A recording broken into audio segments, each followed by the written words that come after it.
I'm Daniel Bayman. And I'm Isaac Musgrove. We are the owners of Good Coffee Company in downtown Valdosta, and we want to welcome you guys to a new series we're calling Coffee and Connections. It's going to be held once a month, and we'll be going over different topics that are important and educational for young professionals.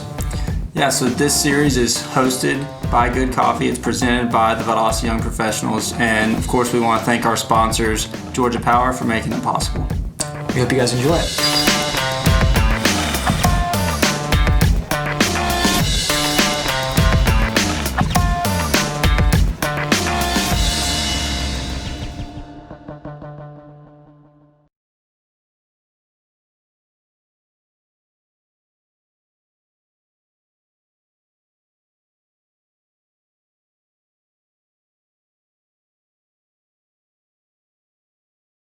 Hey everyone, welcome to Coffee and Connections. My name is Daniel Bayman. We're here at Good Coffee with Mr. Bubba Highsmith with State Farm. How are you doing today? Doing good, Daniel. Glad to be here. Appreciate you having me. Yeah, it's great to have you. So we're just going to get rolling. If you could just kind of fill me in a little bit on you and your business over with State Farm. Sure. I've been with State Farm since 1995. I actually graduated from Valdosta State, and about a month later started with State Farm. I handled claims in Atlanta and eventually got transferred to Savannah, Georgia, which was a little closer to where I grew up. And then got into a position where I was training to become a State Farm agent. I enjoyed the claims side. It was neat helping people and all, but I wanted to transition into being my own business owner, and was able to do that through State Farm. And in 2001, we moved here, and I started my agency. My office currently is on Baytree Road. I first started out on Patterson Street and needed to expand and get a little bit bigger building, so moved over to Baytree and have been there probably since about 2009. And I'm glad to be a part of Valdosta and Lowndes County. Yeah. Well, we were actually talking about how we did an ad on that billboard above your Baytree spot. Okay. We had to sit there and watch about 5 Bubba Highsmith ads before we saw the Good Coffee one. Well, when it's sitting above your building, you got to work in some advertising for sure. Well, but you definitely do a good job. I know you were ranked among one of the highest State Farm agents in South Georgia, correct?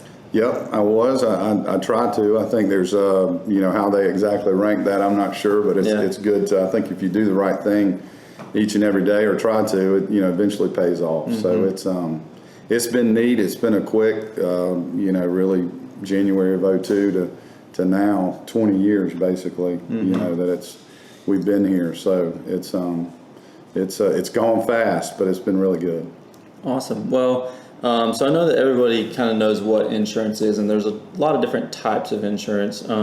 If you could, just to start us off, just kind of give a brief why behind insurance. Right. Normally what you want to do, the reason insurance was started is to help, and it could be a business, a company, a family, an individual, transfer an amount of risk that they might incur to someone else. Mm-hmm. And that someone else is normally always a company, mm-hmm. or a group, or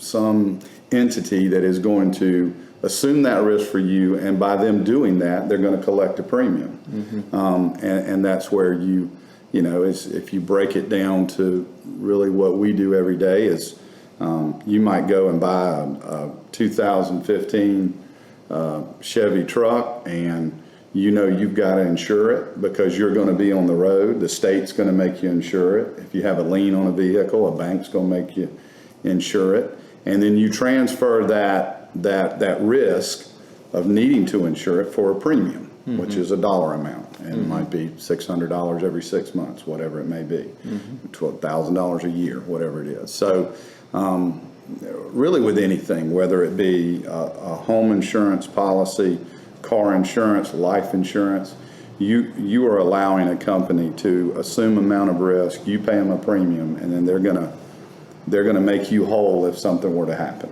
Mm-hmm. So that's the reason you want to have it. Yeah. All right. So it's kind of a cushion for you, and kind of minimizes your risk. It does, and it basically protects you from everyday life of things that can happen. Sometimes, like I said, you have to buy it because the state or mortgage company or a lien holder is going to require you to buy it.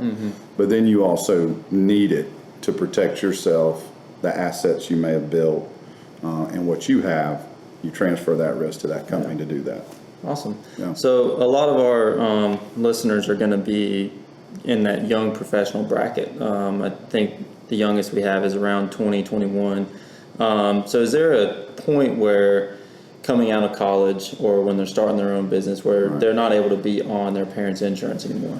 Right. You know, a parent can truly, I don't think most parents do this, but a parent can truly pay their insurance as long as they would want, but the parent would want. But normally what happens is that's a great time period when someone's graduating college or finishing a master's or whatever it may be, and they're getting out into the quote unquote real world, that their parents normally say, hey, you need to go get your own insurance. Some people have to go ahead and do it because their parents haven't been able to help them or whatever it is. So I've had a 17-year-old walk in and need insurance, but normally, more than not, it's at the point that they know their parents aren't going to pay anymore. They've secured a job after college.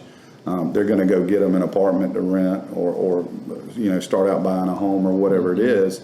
And they know they're going to need that insurance protection at that time. There's no cutoff date per se or age. It's just normally, really it falls in between kind of 22 and 25 is when somebody reaches that point that they know they're going to need to kind of get it on their own.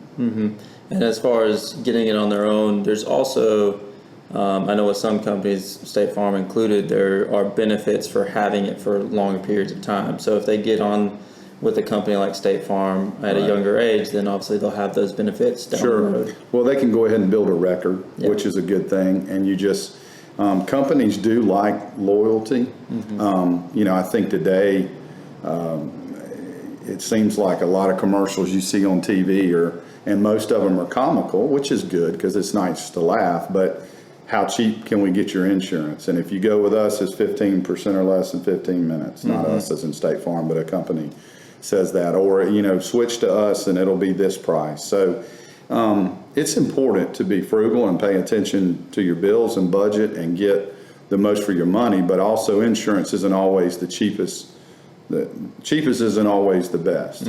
But it is important also with that to build a record, as I was saying, or an amount of loyalty. Obviously, an individual wants to know that if I'm going to pay a company a premium, I want to make sure they're going to deliver if I were to have an accident. And on the flip side of that, companies like to know that, hey, if you go ahead and start building a record with us and stay with us, it's going to help your premiums in future years.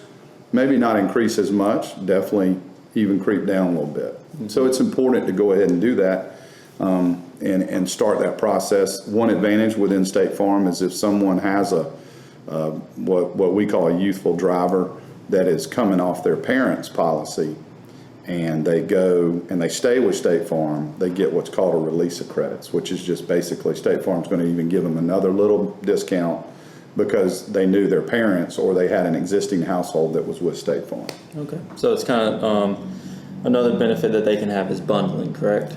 Yeah. So, and that's I think I'll say Progressive uses that word pretty good, which is smart. And it's kind of like, I'll tell you this, I used to work at Chick-fil-A and there weren't value meals or, you didn't go in and get a hamburger, fry, and a drink. You always went in, or a Chick-fil-A sandwich in this case, waffle fries and a tea. It was always separate. And then all of a sudden, somewhere in, the restaurant industry, fast food, they figured out, well, let's sell this thing as meal 1, meal 2, meal 4, so on. Well, it's kind of the same thing with insurance. And if you've got, let's say someone's coming off their parents' policy and they're a younger person trying to figure out what they're going to do, move into a new town, and they rent an apartment, there's a price advantage, not only if they've come off a State Farm policy or started a record or started an auto policy with State Farm, example. If they do that renter's insurance, which is bundling, or we call it multi-line because you're doing more than one line of insurance with State Farm. So if they multi-line, then each policy is going to get a discount. And those discounts normally continue at what's called the date that you renew.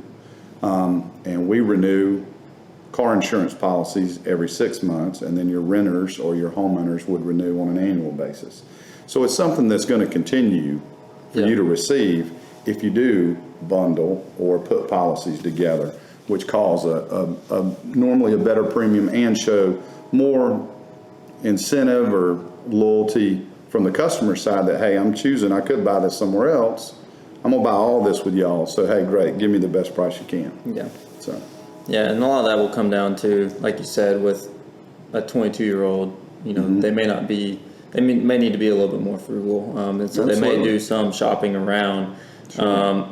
Are there benefits to shopping around or going online and getting quotes? Are those free options? Or yeah, absolutely. You know, State Farm's more of a walk in and talk with the agent. You can click in with us, you can call in, you can do it however you want to do it. All those options are quote unquote free. I think that's pretty standard with most companies, that there's no cost to get a quote. You know, obviously with your internet-based companies or 1-800 companies like a Geico, Progressive, you normally don't have, you might have somebody you can call any time of the day, as you can with State Farm too.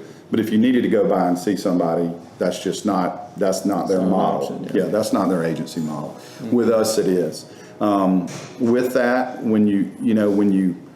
I think it's very important, and I tell my customers, I encourage you to price check, but I go ahead and let them know we're not always going to be the cheapest, and we're not always ever going to be the most expensive. If I went to get a jar of peanut butter and I could get it for $2 versus $4, I'm probably going to pay $2. If I'm going to pay a company $600 every 6 months to insure my car, and no matter how large or small my assets are and what I have in the bank or what my exposure might be if I caused an accident, I want to know I got a company that's going to be there in case something happened. Now, granted, it's important to budget, as I said, and be frugal and pay attention to what's coming in and what's going out. But you also, it's like the old saying, you get what you pay for. And it's, you know, I think as young individuals, couples get married, whatever it may be, they really start to see that, hey, the cheapest isn't always the best, you know. But it is important to check it, and there's no cost to do that. So I encourage my customers to do the same. Yeah, my father always would say that it wasn't necessarily the company as it was the person. And I know State Farm and Farm Bureau may be one of your close competitors. They kind of build that relationship with the person. Yeah, there's in the 20 years I've got people know that they've got my cell number, and if they'll call, I had a guy today and he called and he said, hey, you know, I'm in town eating lunch, can I come by? And I'm like, absolutely. And I enjoy that, I promote that, because that's what our agency model is, different than just clicking in or calling. Yeah. You can do that with us, but you also can get to us face to face. Awesome. So one thing I wanted to cover was renters insurance and homeowners. So a lot of our viewers may be renting, and they may have roommates. Sure. Is there a way where them or both roommates are on the same policy, or do they each have to have separate? Yeah, the only way that they can, with State Farm, the only way they can be on the same policy is if they're engaged or married. You know, if you got two girls that are renting that maybe knew each other in college and got a job in the same town and were going to rent. And the reason for that, there's actually a couple reasons, because a renter's policy, the first one, is it's completely based, or not completely, it's mostly based on your amount of personal property, clothes, furniture, laptop, you know, jewelry, things like that. So when there's a loss, whether it be by fire or theft or whatever it is, it's specific to that person. Now, so those, in that example, those two young ladies that live in the same apartment, they would both need their own policy, but there's not a problem that they live together. You know, they just would need their own. And then one other important coverage that comes with renters is liability insurance, which is and that's normally what property owners are worried about or concerned with. Because they know if you've got, if they've got a tenant living in a multi-unit apartment, 24 units, and your dryer catches fire and burns down half the apartment, they have insurance for sure, but the standard amount of liability that comes with a renter's policy is $100,000. So they know there's already $100,000 that can kick in. You actually can even go up from 3 to 5 to $1 million with that renter's policy, and some people do buy more. But it's a very affordable policy to buy. Example here in Valdosta, whether it be a house or an apartment, and this would be true for the county area too, not just proper city Valdosta, but $20,000 of property coverage, which is a lot for a younger person. We start at $10,000. If they've got some other stuff that they want to cover, we can go up, and you can go from 10 to 100.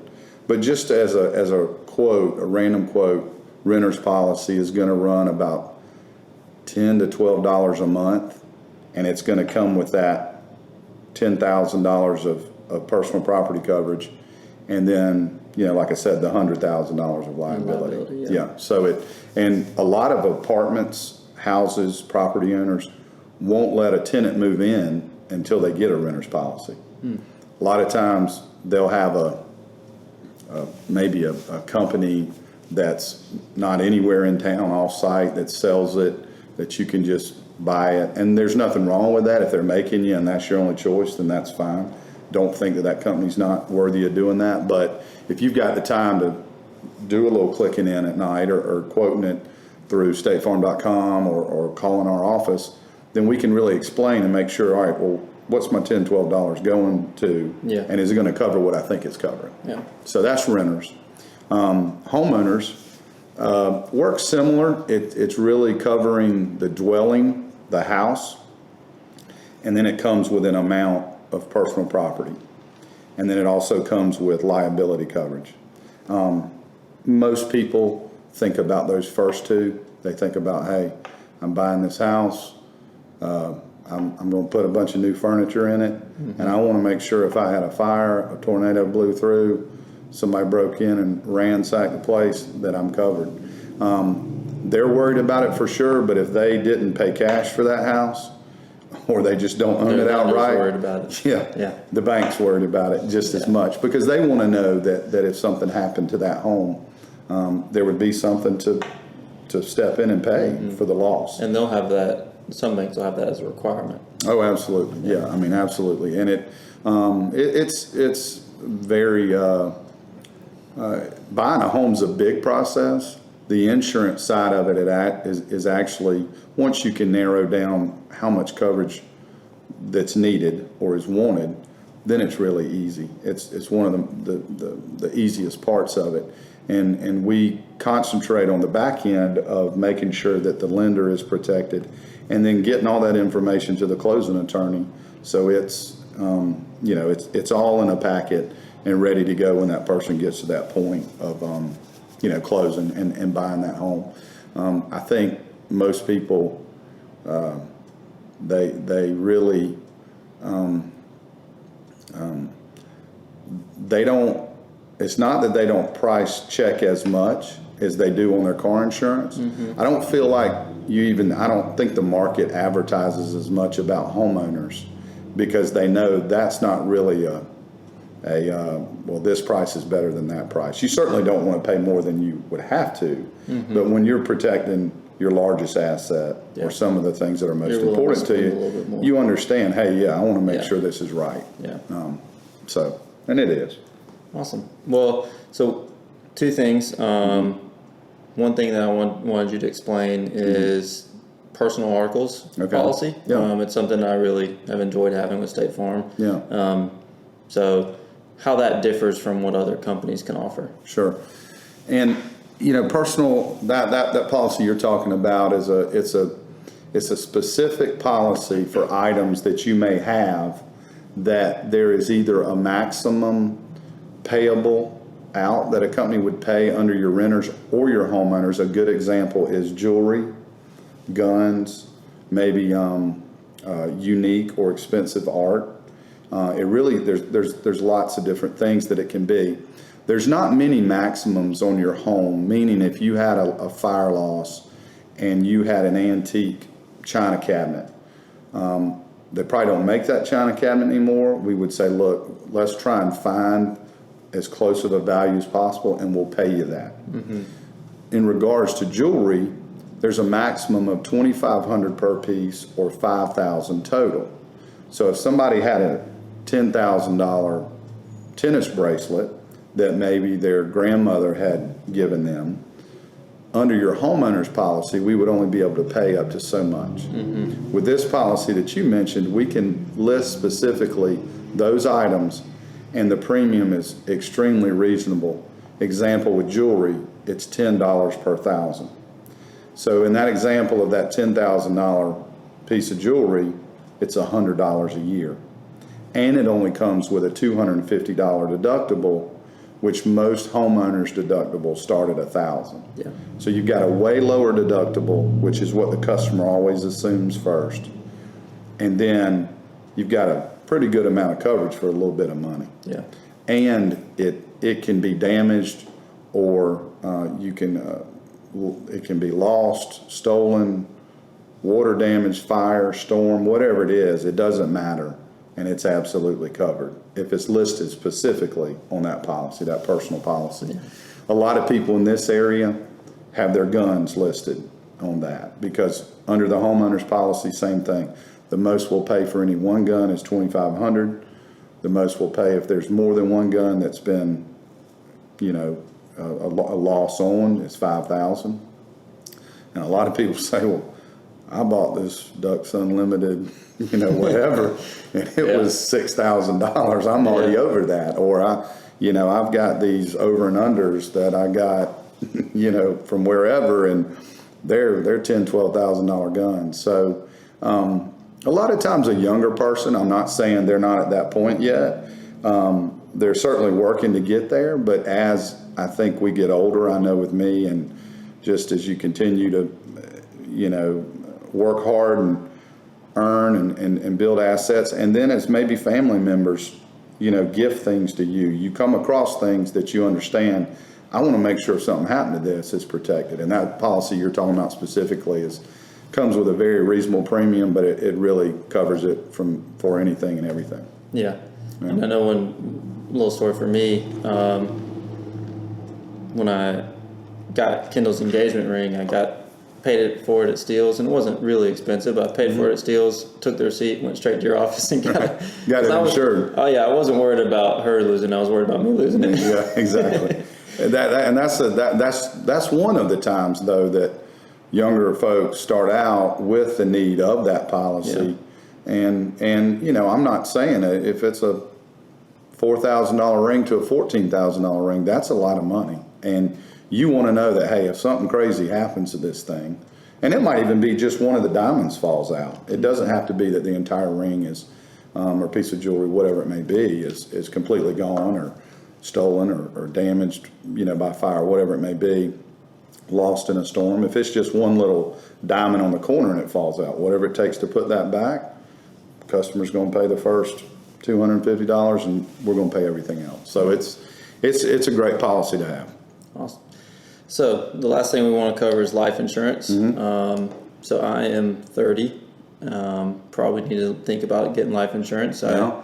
I had a uncle that passed away recently, and that life insurance policy is kind of what he had set in place for his family, and it really will help them over the next few years. So since I'm younger, why do I need a life insurance policy? Well, the two reasons I would tell you is the price is never going to get any better than it is today, because life insurance is age-based and it's health-based. And you're probably not going to be, most people are not going to be any more healthy than they are today. And thirdly, we all are going to live a long time, most of us, but you never know. And it's not just that maybe someone would pass away tomorrow, not knowing that today, but again, talking about your health, if someone's given a diagnosis that's not favorable, then it might be that they can't get insured, or it's going to take another 7 to 8, 10 years to even, if they beat it, whatever that may be, that health concern, to even become insurable. So for younger people, it's actually, I have people walk in my office that at age 52 say, all right, I'm finally where I need to be and I want to buy it, and the price point at age 52 and 32 is completely different. I think it's just harder for younger people to realize, and I'm not advocating buying a ton. I'm not saying break the bank buying life insurance, but the best time to look at securing something, knowing that later you can always buy more, the best time to do that is really when you're maybe a year or two after you've gotten your feet settled in a position or in a town that you know you're going to reside in, or if someone gets married and especially start looking at having children. There's no doubt that's the ultimately then is the best time to do it for sure. But even talking to some single people that I have insured, or younger couples that are waiting several years to have children, which is fine. They're like, well, we'll just think about it later, and that's fine, But there's nothing wrong with going ahead and maybe getting some information on it, looking at some numbers, and trying to find where in your budget you can afford to spend whatever you may want to spend. Because the one thing about life insurance is it's going to pay off, meaning you may insure your house for 30 years and never have a claim, and could look back and say, I paid $800 a year for 30 years, and boy, did that company make out good on me because I never had a claim. And you may pay your car insurance for 10, 15, 20 years and never have an accident. But if you pay a life insurance premium, especially to a company like State Farm, and you pass away within the terms of that policy, it's going to pay. I mean, we're all going to pass away. So then it's important just to say, what's the smartest thing for me to do based on my situation with my family and what I want to have available in the event, like you said, if someone, or if the head of my household, if something happens to me, what do I want to be available for the ones that I leave behind? Yeah. So it's not something, like I said, that I think young people need to feel like they've got to, and it's not say invest a bunch in, the more the better, but you've got time after you secure something to always relook at that. Is there something maybe that we need to change now? Because when I first bought it, it was just me and my wife, and now we've got 2 kids. So we might need to relook at the amount we have. Yeah. So. Yeah. All right. Well, that's all the questions I had, Bubba. If there's anything else you'd like to go over. No, I'm good. Maybe the only other thing I would mention is we do business insurance too. We're actually more of a maybe professional retail type business insurance. There's some contracting type insurance that is needed out there that's not really State Farm's market. But gift shops, coffee shops, gyms, orthodontist office, attorney's office, all those things we do, accountants, any type of professional insurance. And it works the same way. We make sure that we tailor what's important to the business from the dwelling standpoint, or are they leasing a spot, and along with a dwelling, how much business property would we need, and then liability. That's really bigger on that side than it is on the personal side. So learn that quick. So it's just good to always know. I think, or me tell people that we do that, and then the folks that I do have, we always sit down and relook at everything, because it might be the same for 5-10 years, or maybe in 2 years the situation's completely changed and we just need to adjust some things. So we're always glad to do that too. Okay. Well, I appreciate it, Bubba. Thank you for having me. Yeah.